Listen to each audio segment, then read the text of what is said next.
மத்திய பட்ஜெட்ல மத்திய நிதி அமைச்சர் நிர்மலா சீதாராமன் ஒரு மிக முக்கியமான அனௌன்ஸ்மெண்ட் பண்ணியிருக்காங்க. அதாவது ஒவ்வொரு நிலத்திற்கும் ஒரு யூனிக் ஐடென்டிஃபிகேஷன் நம்பரை உருவாக்குறோம் அப்படின்னு சொல்லியிருக்காங்க. அதாவது தனிநபருக்கு எப்படி ஒரு தனித்த ஆதார் எண் இருக்கோ அந்த மாதிரி உங்களுடைய நிலத்திற்கும் urban land parcel identification number ULPIN அப்படின்ற ஒரு யூனிக் நம்பரை உருவாக்குறோம் அப்படின்னு சொல்லியிருக்காங்க.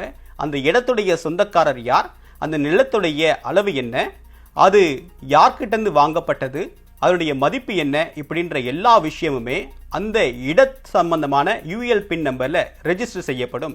இதற்காக ஒரு டிஜிட்டல் இன்ஃப்ராஸ்ட்ரக்சரை உருவாக்குறோம் அப்படின்னு சொல்லியிருக்காங்க. ஸோ இந்தியா முழுமைக்கும் இருக்கக்கூடிய 400 மாவட்டங்களில் இந்த திட்டம் அடுத்த 3 ஆண்டுகளை நடைமுறைப்படுத்த போகிறாங்க.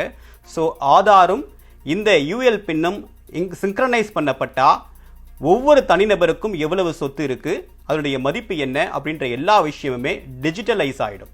இதன் மூலமா விவசாயிகளுக்கு தரக்கூடிய மானியத்தை நேரடியாகவே உங்களுக்கு கொடுக்கக்கூடிய வகையில தான் இந்த திட்டத்தை மத்திய அரசு அனௌன்ஸ் பண்ணப்பட்டிருக்கு. வரும் காலத்தில் இந்த திட்டத்துடைய முக்கியத்துவம் மேலும் அதிகரிப்பதற்கான வாய்ப்பு இருக்கு.